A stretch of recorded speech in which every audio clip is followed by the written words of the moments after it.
Ya, Assalamualaikum warahmatullahi wabarakatuh. Jadi kali ini kita akan mencoba menganalisa struktur sekunder sesar. Untuk menganalisa struktur sekunder sesar, kita bisa melakukannya berdasarkan struktur penyerta yang ditemui di lapangan. Nah, yang pertama kita akan mencoba menganalisa sesar berdasarkan struktur penyerta berupa gas fracture.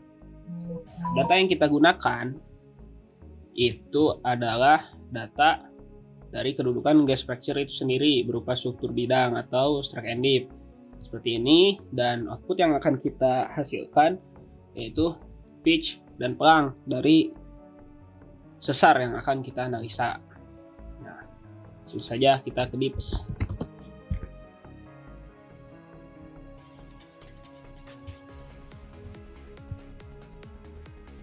Nah, untuk melakukan analisa sesar kita langsung klik new.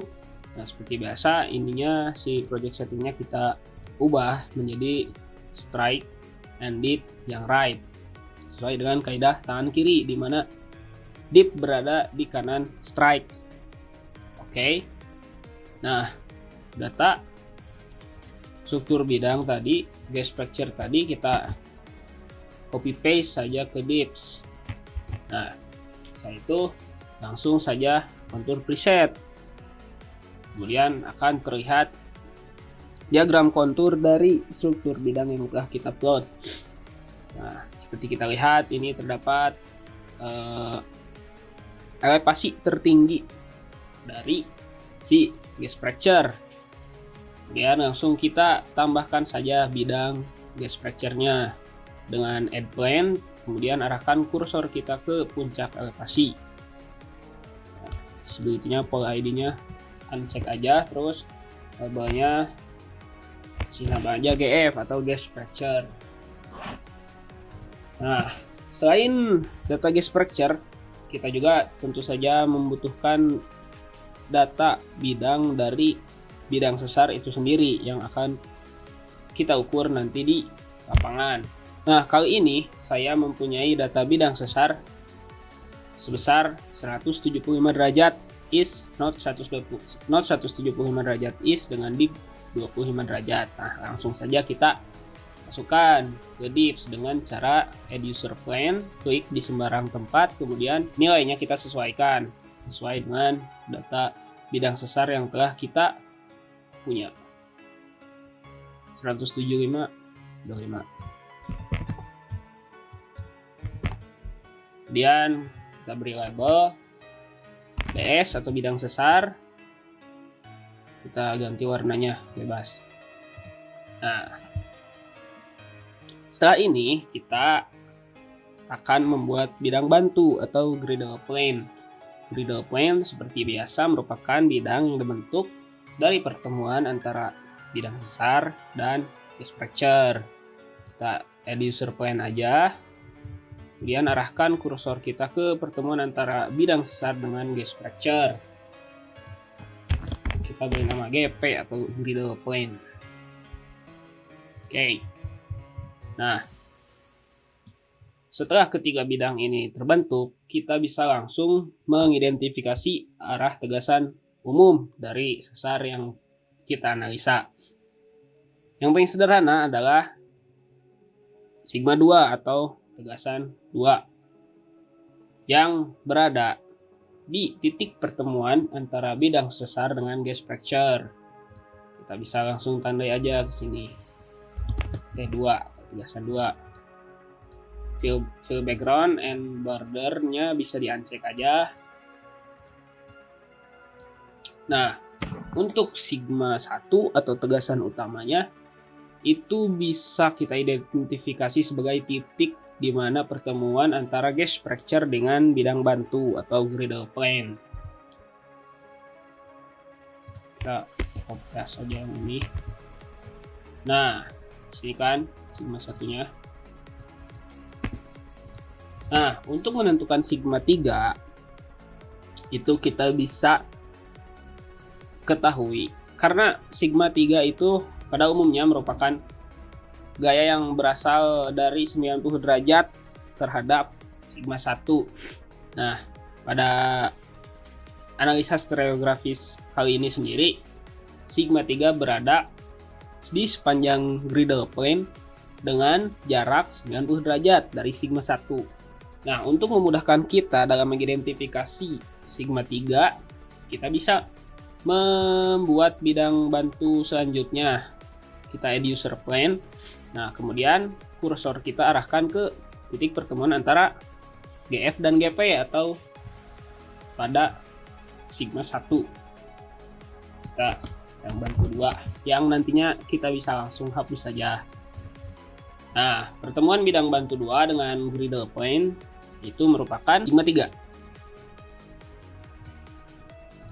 Kita langsung tandai saja sigma 3.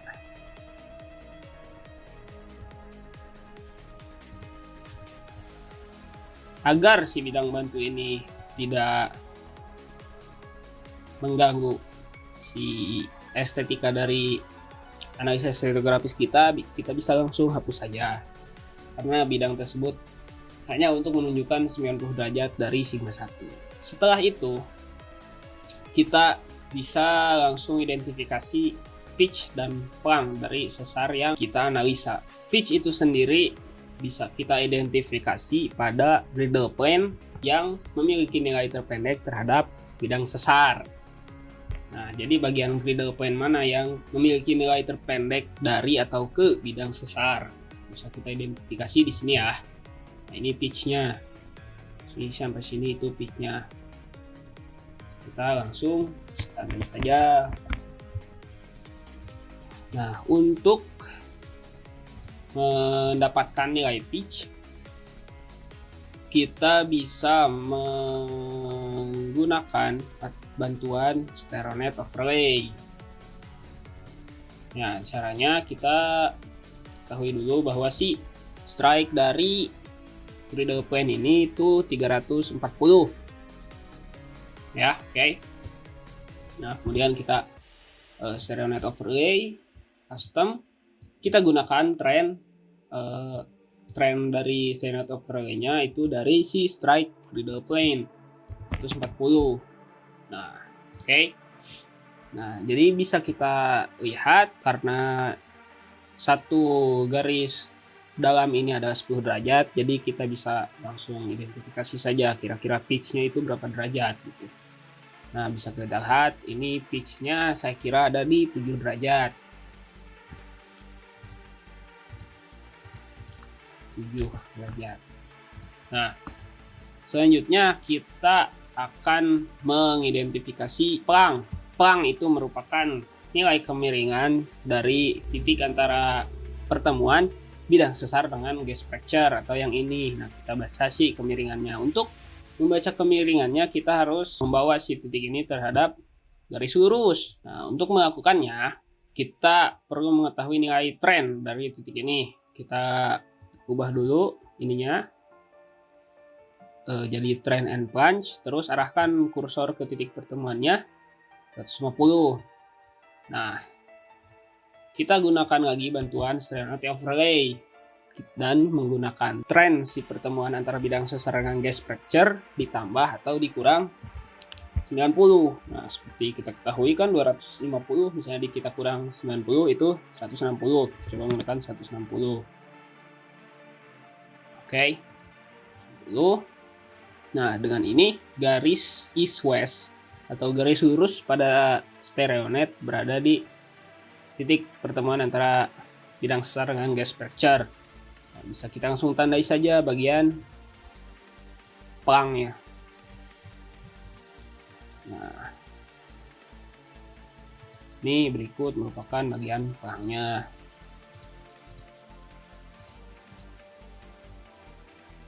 Nah, kita beri nama saja dulu ya, punch.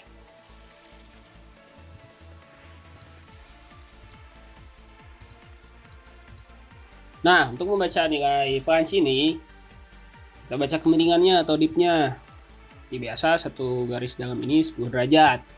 Itu 20, sekitar 24 derajat.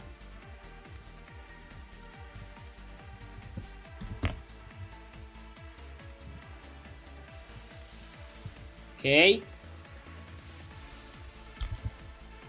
Kita balikin lagi si stereonetnya. Nah, sekian mungkin si proses analisa struktur sesar berdasarkan gas fracture menggunakan DIPS.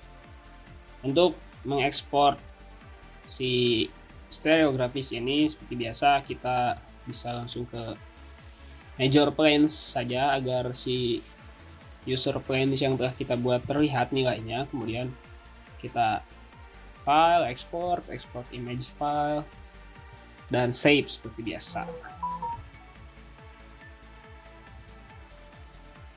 Nah, selanjutnya kita akan mencoba menganalisa struktur sesar berdasarkan struktur penyerta gores garis atau striasi atau silicon side.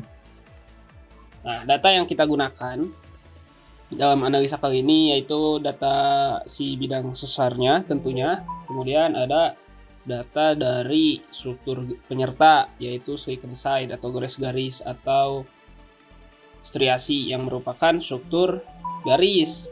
Oleh karena itu data yang kita gunakan adalah tren dari si struktur garisnya atau struktur penyertanya berupa striasi ya. Nah, kita langsung saja ke DIPS. Langsung saja new. Ininya seperti biasa ganti dulu. Nah, karena tidak ada yang perlu dimasukkan, kita langsung aja ke kontur. Kemudian kita langsung tambahkan bidang sesar yang telah kita dapatkan. Di user plane, klik sembarang. Kemudian kita punya bidang sesar yaitu 70 derajat is 70 derajat 78 derajat 70. Pol ID-nya uncheck, labelnya BS atau bidang sesar. Nah, setelah itu kita plot struktur garis, struktur penyertanya, struktur striasinya yang berupa struktur garis. Nah, kalau kita mau ngeplot struktur garis itu tuh karena tadi berupa tren, kita gunakan add trend line. Trend line, klik sembarang. Nah, kita masukkan si nilai garisnya 198. Oke. Nah, dari sini kita bisa langsung menentukan sigma 2. Nah, sigma 2 di sini berada di 90 derajat dari pertemuan antara trend line dengan bidang sesar. Tentu saja kita membutuhkan bantuan stereonet overlay. Nah, tapi sebelumnya kita ketahui dahulu si strike dari bidang sesar ya 78. Kita munculkan stereonet overlay custom. Kita gunakan trend sesuai dengan strike bidang sesar. Nah, 78 kan? Oke. Kemudian kita hitung 90 derajat dari titik pertemuan antara trend line dengan bidang sesar. 90 derajat ya. Nah, jika sudah, kita berikan saja eclipse. Ini ya. Draw eclipse di titik yang telah kita ketahui. Kita bisa geser-geser eclipse-nya. Nah, titik ini merupakan sigma 2 atau tegasan 2 dari sesar tersebut. Nah, kemudian setelah ini kita bisa langsung membuat bidang bantu atau griddle plane. Griddle plane yaitu bidang yang dibentuk dari sigma 2 ditambah 90 derajat. Jadi untuk membuatnya kita hanya perlu add user plane, kemudian arahkan kursor kita ke sigma 2 yang telah diketahui. Nah, labelnya kita GP di griddle plane. Kita ubah warnanya juga. Oke. Nah, setelah itu stereonet overlay-nya kita kembalikan semula.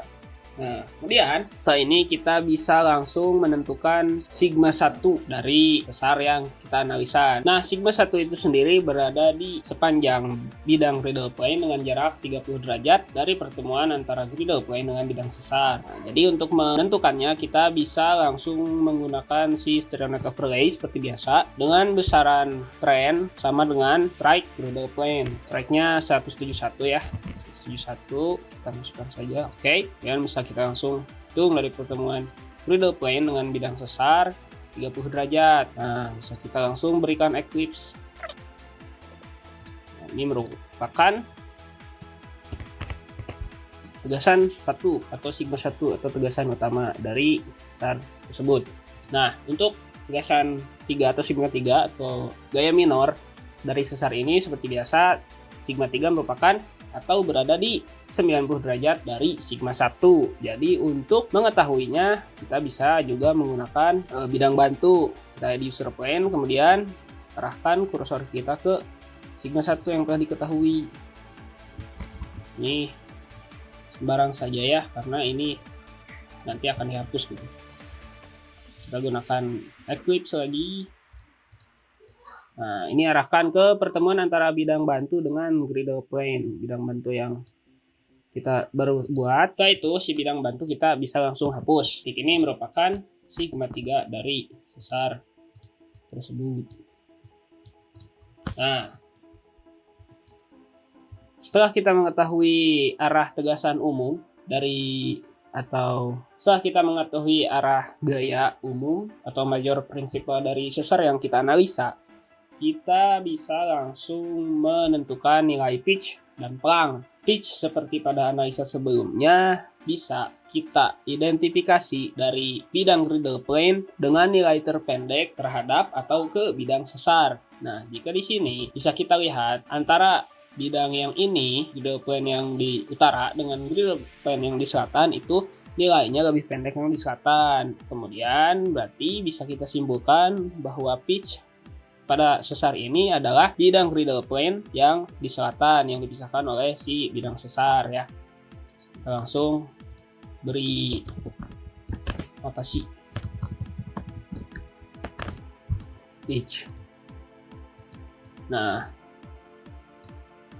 untuk menghitungnya kita bisa hitung seperti biasa dari ini kan satu kotak, ini tuh 10 derajat. Bisa kita langsung hitung saja 70. Kita mendapatkan besaran pitch 70 derajat. Nah, sedangkan plunge adalah kemiringan dari titik pertemuan antara bidang sesar dengan triasi atau si trend line-nya ya. Berarti kemiringan dari titik ini.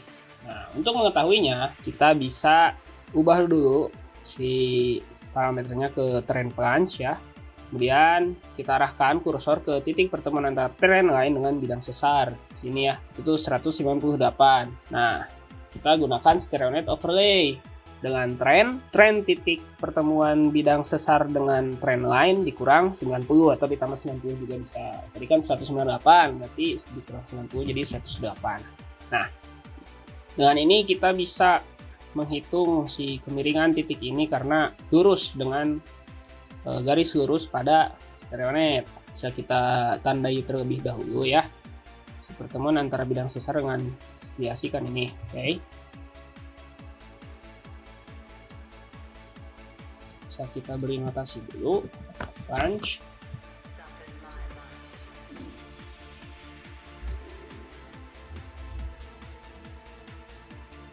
Nah, untuk besarannya bisa kita hitung seperti biasa. 67 sekitar 67 derajat. Nah, oke. Setelah itu kembalikan lagi stereonet overlay-nya dan analisa geografis struktur sesar berdasarkan struktur penyerta striasi atau garis-garis atau silicon side telah selesai. Nah, kemudian dengan nilai pitch dan plunge yang dihasilkan, kita bisa mengidentifikasi jenis sesar berdasarkan klasifikasi tertentu, mau itu Anderson, Picard, dan lain-lain. Nah, kita juga bisa ekspor hasil analisa stereografi kita seperti biasa diekspor. Oke, terima kasih. Nah, selanjutnya kita akan menganalisa struktur sesar berdasarkan atau dengan data struktur penyerta berupa microfold atau drag fold. Data yang kita gunakan yaitu diantaranya adalah kedudukan microfold itu sendiri, yang ini. Kemudian tentu saja si bidang sesar. Jadi langsung new, biasa strike and deep yang right. Kemudian kita kopas data kedudukan microfold yang telah kita dapatkan.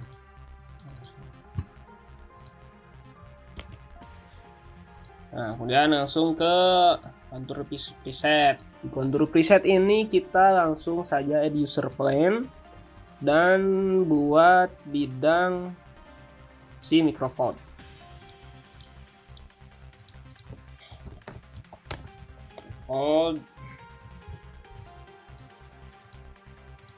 Oke.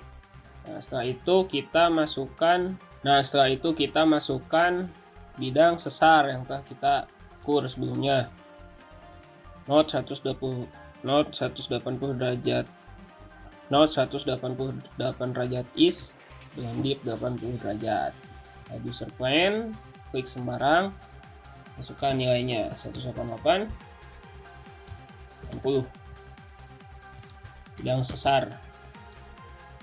Oke, nah sekarang kita bisa langsung buat cradle plane atau bidang bantu sigma 1 sigma 3 yang merupakan proyeksi dari pertemuan atau titik pertemuan microfold dengan bidang sesar.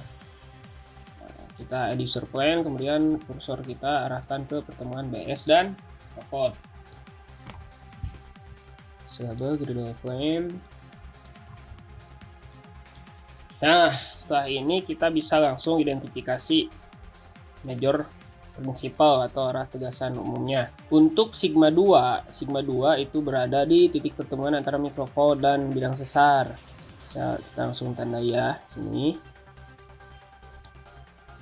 Oke, ini adalah tegasan 2 atau sigma 2.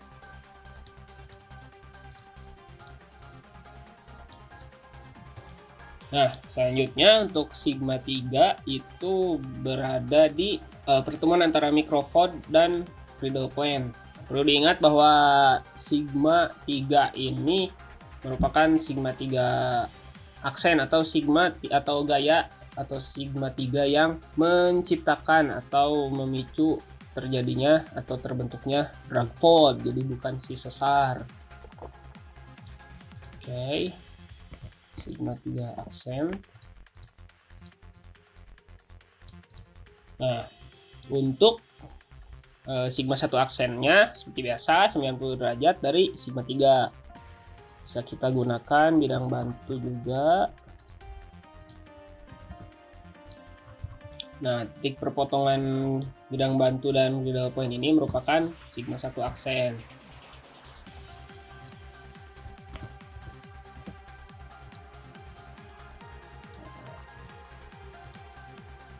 Ini merupakan sigma 1 atau gaya utama yang membentuk si microfold.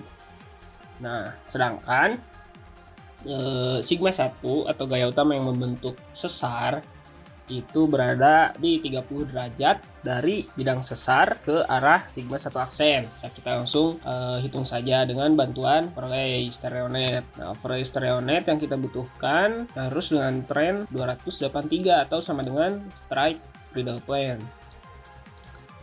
283. Nah, bisa kita hitung saja ya, dari sini itu 30 derajat. Nah, dari sini ya. Nah, ini merupakan sigma 1 dari sesar. Jadi gaya utama yang membentuk si sesar ini. Nah, jika ditemukan atau jika sigma 1 dan sigma 1 aksen ditemukan berhimpitan atau berdekatan seperti ini, berarti ada asumsi gaya yang membentuk si microfold dan gaya yang membentuk sesar adalah gaya yang sama, atau si microfold dan sesar itu terbentuk secara bersamaan dengan gaya yang sama. Kemudian kita nolkan lagi si standard overlay-nya. Oke, setelah itu kita tentukan pitch dan pelang. Nah, untuk pitch itu tuh seperti analisa-analisa sebelumnya, pitch tuh kita hitung dari bidang griddle plane dengan nilai paling dekat terhadap bidang sesar. Berarti kita harus menyesuaikan si stereo net overlay-nya seperti tadi lagi ya. Jadi searah dengan strike si griddle plane. 283. Nah, seperti yang bisa kita amati, jika griddle plane yang berada di barat cenderung lebih kecil nilainya daripada griddle plane yang berada di timur yang dipisahkan oleh si bidang sesar. Jadi kita hitung griddle plane yang bagian barat. Sekitar 79 derajat ya. Bisa kita masukin 79. Dan kita berikan notasinya pitch. Nah, setelah itu untuk mencari plunge itu adalah si kemiringan dari titik net slip ya, atau titik pertemuan griddle plane dengan bidang sesar, yang mana yang ini ya. Nah, caranya kita setting dulu ini sampai ke trend plunge, kemudian arahkan kursor ke titik pertemuan antara griddle plane dengan bidang sesar. Nah, bisa kita lihat ya, nilai trend yang ditunjukkan adalah 348. Nah, kita setting si stereo net overlay dengan nilai trend dari titik perpotongan GP dan BS dikurang 90. Jadi 348 dikurang 90 derajat, 258. Jadi kita gunakan trend 258. Setelah itu kita tarik garis dari titik pertemuan GP dan BS, garis lurus ke lingkaran, ke great circle. Nah, itu bisa kita hitung si plunge-nya. Sekitar 62 derajat ya. 62 derajat. Nah, kemudian kita bisa langsung berikan notasi terhadap plunge yang telah kita identifikasi.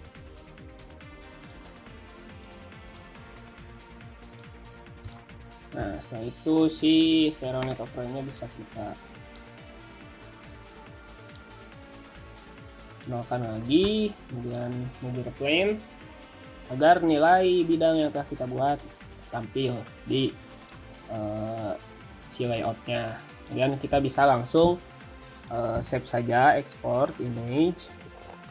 Nah, sekian analisa struktur sesar berdasarkan atau menggunakan data microvolt atau drag volt. Sekian dan terima kasih.